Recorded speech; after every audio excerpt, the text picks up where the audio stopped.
Hey guys, what's up? Spectre here. It's been a while since we last discussed my future obsession, the thing that will absolutely devour my social life, Cyberpunk 2077. I'm here to bring you the latest news, so let's jump in.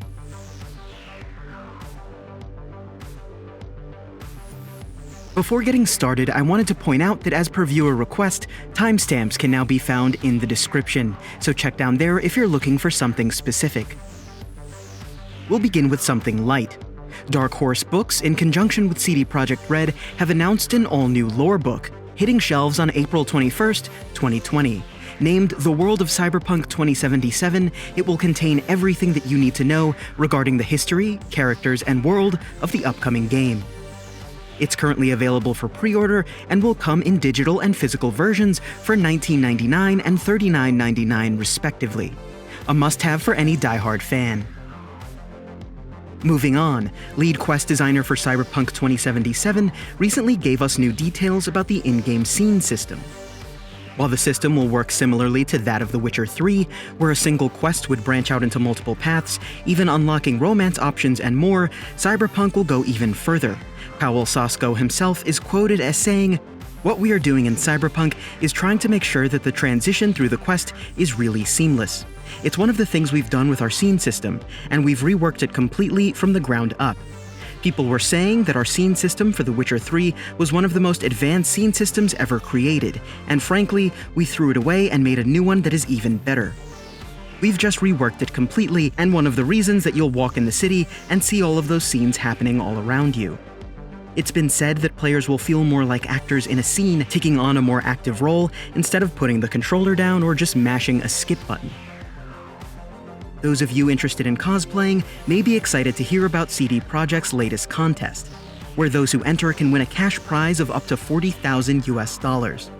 You can enter both online and IRL at various qualifying events.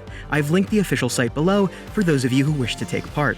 For the rest of us who lack those godly skills, we can at least feast our eyes on the incredibly detailed cosplay guides that deliver our best look at some of the various characters from the game. We can get highly detailed looks at V, Jackie, Royce, the Voodoo Boys Lieutenant, and even their leader.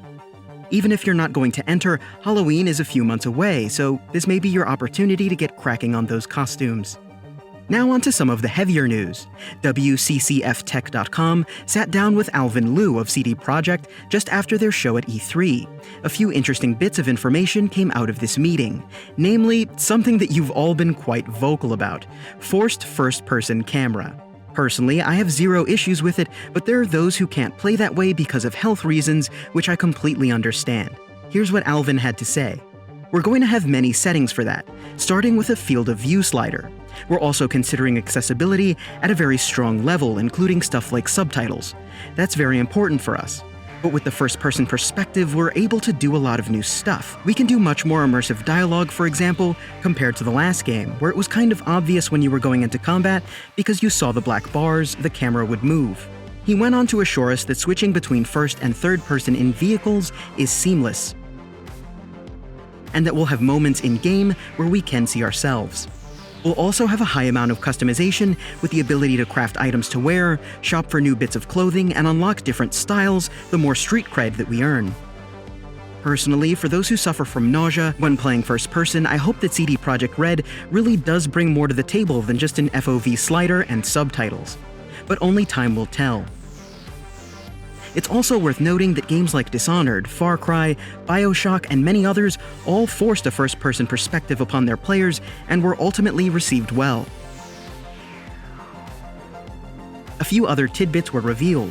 While we've known for some time that there will be both full-blown romance and one-night stands in the world of Cyberpunk, players will also be able to just pay for sex, GTA style. We also learned a bit about the crime system. Cyberpunk won't be like The Witcher, where players commit an unlawful act and the guard are sicked on you. Instead, laws are a bit more complex in this game. Corporations are more heavily involved in the passing and enforcement of laws in this universe that's not too different from our own, and there are different entities that will maintain law and order. The Trauma Team is one such group that we've seen so far. They are admittedly still iterating upon it, but they can say for a fact that if you go on a rampage, you can expect someone very powerful to come stop you. When asked about being taken to jail for your misdeeds, Alvin Liu refused to comment. He did, however, speak more about the weather system in 2077, revealing acid rain and other climate change-related weather events. Such events will cause NPCs to scatter, similar to the way they did in The Witcher, running for cover during a storm.